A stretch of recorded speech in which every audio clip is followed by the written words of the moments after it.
Hello friends, welcome to the my YouTube channel. તો આજે આપણે ટેસ્ટી એવા વઘારેલા ભાત બનાવીશું, એ પણ કુકરમાં. તો વિડીયો ચાલુ કરતાં પહેલાં જો તમે મારી ચેનલ સબસ્ક્રાઈબ ના કરી હોય તો ફટાફટથી જઈને નીચે આપેલા બેલ આઇકન પર ક્લિક કરો અને મારી ચેનલને સબસ્ક્રાઈબ કરો, જેથી મારા અવનવા વિડીયો તમારા સુધી પહોંચી શકે અને તમે મારી બધી જ રેસિપીનો આનંદ બધાથી પહેલાં માણી શકો. તો ફટાફટથી જઈને નીચે આપેલા બેલ આઇકન પર ક્લિક કરીને ચેનલને સબસ્ક્રાઈબ કરો.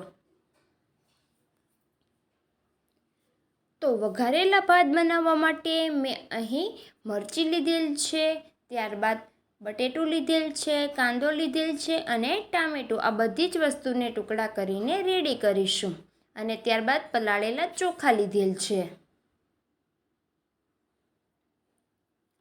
તો હવે આપણે કુકર લઈશું, તેમાં 1 ચમચી તેલ ઉમેરી દઈશું. તેલ ગરમ થાય પછી તેમાં રાઈ ઉમેરીશું અને જીરું ઉમેરી દઈશું. તો રાઈ જીરું સારી રીતે ફૂટે ત્યાર પછી તેમાં અડધી ચમચી હિંગ ઉમેરી દઈશું. ત્યારબાદ તેમાં 7 થી 8 સૂકા મીઠા લીમડાના પાન ઉમેરી દઈશું. ત્યાર પછી આપણે જે કાપેલું બટેટું રાખેલ છે તે ઉમેરી દઈશું. ત્યાર પછી ટામેટાં રાખેલ છે તે ઉમેરી દઈશું.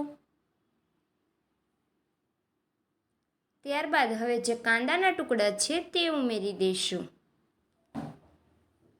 અને મરચી ઉમેરી દઈશું. તો બધું જ શાકભાજી ઉમેરીને તેને સારી રીતે મિક્સ કરી દઈશું.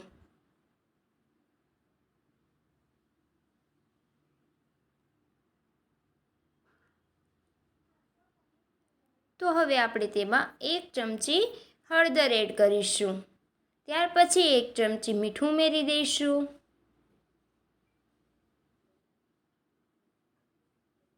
ત્યાર પછી 1 ચમચી લાલ મરચું પાવડર ઉમેરીશું. અહીં આપણે મરચી વાપરેલ છે તો અહીં આપણે લાલ મરચું પાવડર થોડો ઓછો વાપરીશું.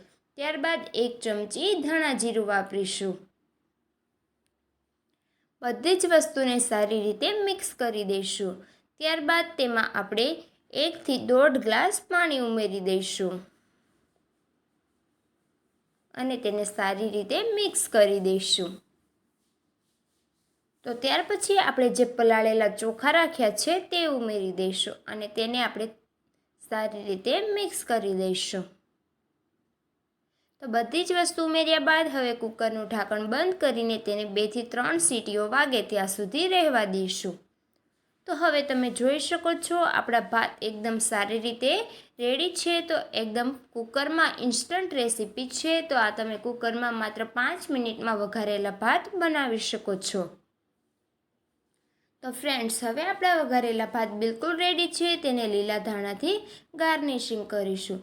તો હવે તમને આ રેસીપી કેવી લાગી તે કોમેન્ટ કરો અને ચેનલને લાઈક કરો, શેર કરો અને સબસ્ક્રાઈબ કરો. અથવા તમને ભાવતી અન્ય કોઈ પણ રેસીપીના નામ તમે કોમેન્ટ કરી શકો છો, જેથી તે રેસીપીનો વિડીયો હું તમારા સુધી પહોંચાડી શકું. તો ફટાફટ જઈને નીચે આપેલા બોક્સમાં કોમેન્ટ કરવાનું તો ભૂલતા જ નહીં. અને આ રેસીપી ઘરે જરૂરથી ટ્રાય કરજો અને ચેનલને લાઈક કરો, શેર કરો અને બને ત્યાં સુધી તો સબસ્ક્રાઈબ કરવાનું ભૂલતા જ નહીં.